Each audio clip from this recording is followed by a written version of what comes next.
بسم اللہ الرحمن الرحیم۔ واو اور علامہ سکھائے اللہ تبارک و تعالیٰ نے آدم علیہ السلام کو الاسماء نام کلہا تمام چیزوں کے ثم پھر عرضہ پیش کیا ہم ان کو ان ناموں کو علی اوپر الملائکتی فرشتوں کے پھر قولا فرمایا انبئو خبر دو نی مجھے بھی ساتھ یا بارے میں اسمائی ناموں کے ہاؤلائی ان سب چیزوں کے ان اگر کن تم ہو تم صادقین سچے وعلم آدم الاسماء کلہا اور اللہ تبارک و تعالیٰ نے آدم علیہ السلام کو تمام چیزوں کے نام سکھائے ثم عرضهم علی الملائکتی پھر ان ناموں کو فرشتوں پر پیش کیا فقال پھر فرمایا اللہ تبارک و تعالیٰ نے فرشتوں سے انبئونی باسماء ہؤلاء مجھے ان چیزوں کے ناموں کی خبر دو ان کنتم صادقین اگر تم سچے ہو نحمدہ و نصلی علی رسولہ الکریم اما بعد سورہ بقرہ کی آیت نمبر 31 ہے جس میں اللہ تبارک و تعالی حضرت آدم علیہ السلام کی پیدائش کے بعد کے ایک واقعے کو بیان فرما رہے ہیں۔ ہوا ایسا کہ جیسے اپنی پچھلی آیت مبارکہ میں پڑھا ہے کہ اللہ تبارک و تعالی نے جب آدم علیہ السلام کو بنایا اور فرشتوں کے سامنے لے کے آئے اور فرشتوں کو یہ بتایا کہ میں اس انسان کو دنیا میں خلیفہ بنانے والا ہوں، تو جیسا کہ آپ کے علم میں ہے کہ فرشتوں نے پھر ایک سوال کیا کہ یا اللہ اس انسان کو آپ خلیفہ بنانے والے ہیں، جبکہ یہ انسان تو زمین میں فتنہ کرے گا، خون بہائے گا، تو آپ اس کو زمین میں خلیفہ بنا رہے ہیں۔ اور پھر انہوں نے اپنا بتایا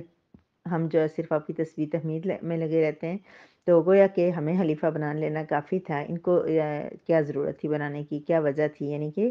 انہوں نے اعتراض نہیں کیا تھا، انہوں نے سوال کیا تھا۔ اور دوسرا یہ کہ ابلیس میں ان کے درمیان میں موجود تھا، ہو سکتا ہے کہ اس نے یہ سوال ان سے کروایا ہو، کیونکہ ابلیس جو ہے وہ یہ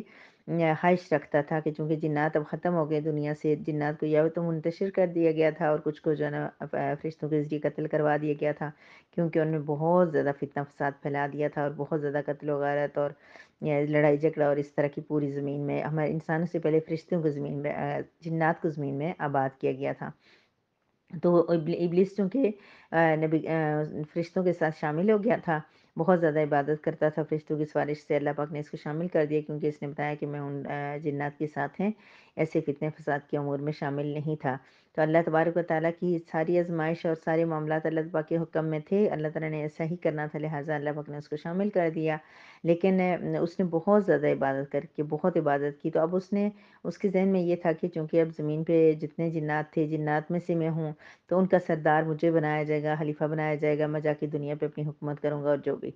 لیکن جب اللہ تبارک و تعالیٰ نے حضرت آدم علیہ السلام کو خلیفہ بنایا تو اس نے اعتراض کرنا شروع، اس نے یعنی اعتراض اٹھایا کہ ایسا کیوں ہے، اس کو کیوں بنایا جا رہا ہے، ان کو آدم علیہ السلام کو کیوں خلیفہ بنایا جا رہا ہے۔ تو اللہ تبارک و تعالیٰ نے ان کو ثابت کرنے کے لیے، حالانکہ اللہ کو تو ثابت کرنے کی ضرورت نہیں ہے، لیکن اللہ پاک نے دیکھیں کہ اس چیز کو اللہ پاک نے بھی دلائل کو اور اس کو سامنے رکھا، حالانکہ اللہ تعالیٰ چاہتا ہے کہ میری مرضی،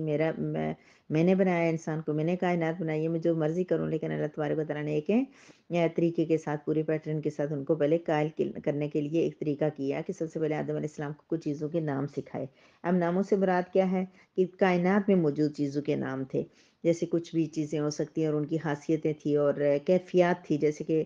بھوک پیاس صحت بیماری وغیرہ، یا اس کے علاوہ بھی جو چیزیں دنیا میں استعمال ہونے والی ہیں۔ تو اللہ تبارک و تعالیٰ نے یہ ساری چیزیں آدم علیہ السلام کو سکھائی اور اس کے بعد جو ہے فرشتوں سے یہ پوچھا کہ تم ان چیزوں کے بارے میں بتاؤ، کیا تم جانتے ہو ان چیزوں کے بارے میں، تو اگر تم سچے ہو۔ اب سوال ہی پیدا ہوتا ہے کہ کیا فرشتے ان کے بارے میں، چیزوں کے بارے میں جانتے تھے؟ ایک تو یہ ہے کہ بظاہر یہ معلوم ہوتا ہے کہ فرشتے وہاں موجود نہیں تھے، لیکن اور یہ پوچھنا ان کو یہ جتانے کے لیے تھا کہ ان میں صلاحیت ہی نہیں ہے سیکھنے کے لیے، لیکن یہ زیادہ جو ہے نا نہیں ہے۔ اللہ تبارک و تعالیٰ نے جب آدم علیہ السلام کو سکھایا تو فرشتے بھی وہیں موجود ہوئے ہوں گے، لیکن چونکہ فرشتوں کے اندر اس طرح علم سیکھنے کی صلاحیت نہیں اللہ تعالیٰ نے رکھی جس طرح کہ انسان کے اندر رکھی ہے، اس وجہ سے وہ اس کے بارے میں صحیح طرح سے سمجھ نہیں سکے یا اس کو یاد نہیں کر سکے، کیونکہ اللہ تعالیٰ اور آگے انہوں نے اگلی آیت مبارکہ میں جب ہم دیکھیں گے تو وہاں پر آ جائے گا کہ فرشتے کہیں گے کہ اللہ تو نے ہمیں نہیں سکھایا تھا، یعنی کہ اللہ تعالیٰ نے صلاحیت ہی ہمارے اندر اندر نہیں رکھی ہوئی تھی، لیکن چونکہ اللہ تعالیٰ ان کو یہ بتانا چاہ رہے تھے کہ جس کو میں خلیفہ بنا رہا ہوں اس کو میں نے ہی دی ہے، لیکن اس کو میں نے یہ صلاحیت دی ہے کہ اس کے اندر علم آئے گا، وہ اس علم سے فائدہ خود بھی اٹھائے گا اور دوسروں کو بھی دے گا۔ دیکھیں آج کتنا علم دنیا میں انسان کے پاس آ گیا، کیا کچھ ایجادات اور کیا کیا ہے۔ وہ الگ بات ہے کہ مسلمانوں نے اپنی سست روی سے اور محنت نہ کرنے کی وجہ سے جو ہے نا بہت سی ٹیکنالوجی اور چیزوں میں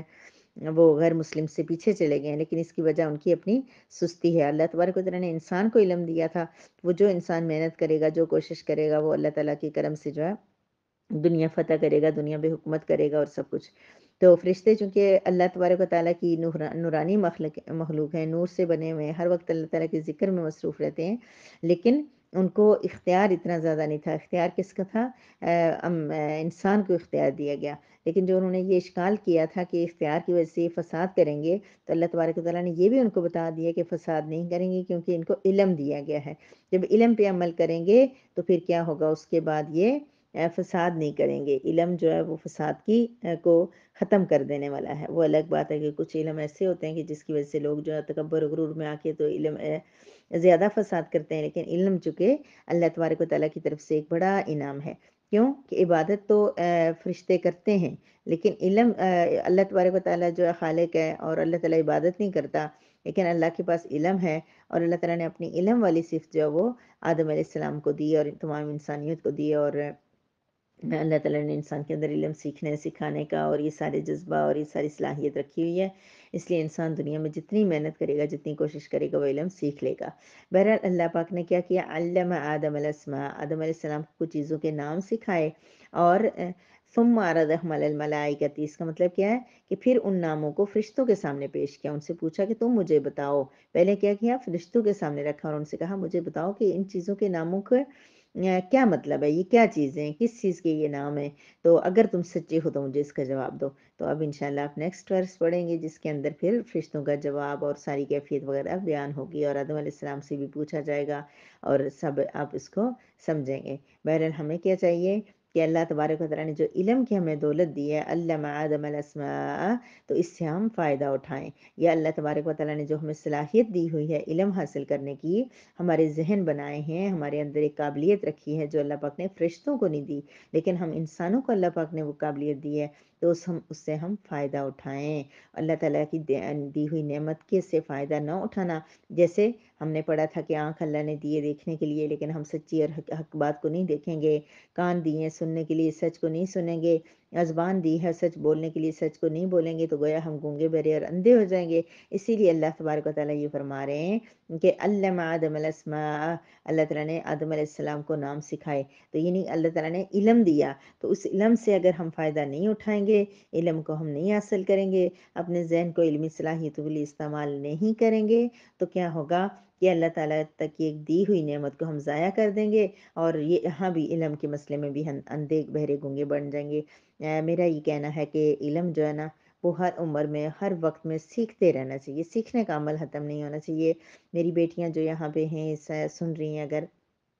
تو وہ اپنی وقت کو قیمتی بنائیں۔ زندگی جتنی اتنا اہم بچیوں کے پاس ٹائم ہوتا ہے، آج کل کے پیرنٹس جو ہے وہ کہتے ہیں بس پڑھیں پڑھیں، نہ کوئی کام نہ کچھ، اور خود بھی ان کی لائف بہت ہی الحمدللہ آسان ہوتی ہے، پڑھائیاں کالج اسکول مدارس ہر طرح سے پڑھائیوں کے ان کو مواقع ملتے ہیں، تو وہ محنت کریں۔ اس کے علاوہ جو بڑی عمر کی خواتین ہیں جو اب ان کو باقاعدہ کسی ادارے میں جا کر پڑھنے کا موقع نہیں مل رہا، تو وہ بھی فائدہ اٹھائیں۔ اسی وقت اس موبائل کے ساتھ ہزاروں کورسز ہر جگہ جب اوپن کرو، کبھی ایک کورس سامنے آ جاتا ہے، کبھی اس کا اسٹیٹس نظر آ جاتا ہے، کبھی کوئی گروپ میں شیئر کر دیتا ہے، کبھی کہاں پہ کبھی کہاں پہ۔ سب سے پہلا علم تو قرآن کا علم سیکھیں، کیونکہ اللہ پاک نے اس ذہن دیا ہے، تو اس ذہن کو سب سے پہلے اللہ پاک کے کلام کو سمجھنے کے لیے استعمال کریں۔ پھر اس کے بعد مختلف احادیث فقہ ہر طرح کا علم جو ہے وہ سیکھنے کی، کچھ بھی ایون کہ انگلش زبان سیکھنی ہے اس کا علم سیکھیں۔ مختلف کورسز کرتے رہنا چاہیے، پڑھتے رہنا چاہیے، اور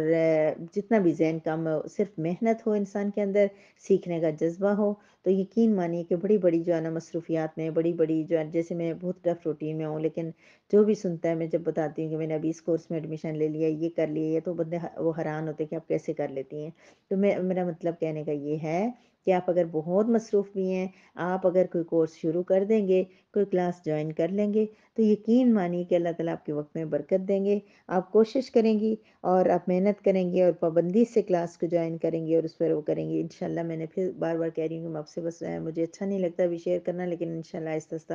کورسز کے حوالے سے میں جو بھی مجھے سوٹیبل لگے گا میں ضرور آپ کے ساتھ شیئر کیا کروں گی۔ تو ایڈمیشن لیں، پڑھیں پڑھیں پڑھیں اور وقت کو اچھے سے استعمال کریں۔ یہ وقت ہمارا بہت قیمتی ہے، یہ اللہ کی دی ہوئی بہت بڑی نعمت ہے۔ اللہ تعالیٰ نے آدم علیہ السلام کو جب بھیجا تو اس کے بعد سب سے پہلی چیز ان کو علم دیا، اور علم دے کے دنیا میں بھیجا، گویا کہ ہم علم حاصل کرتے رہیں گے، اس کے مطابق زندگی گزارتے رہیں گے، عمل کریں گے، لیکن علم کے مطابق ہمارے اندر چینجنگ آئے، ہمارے اندر تبدیلی آئے، ہمارے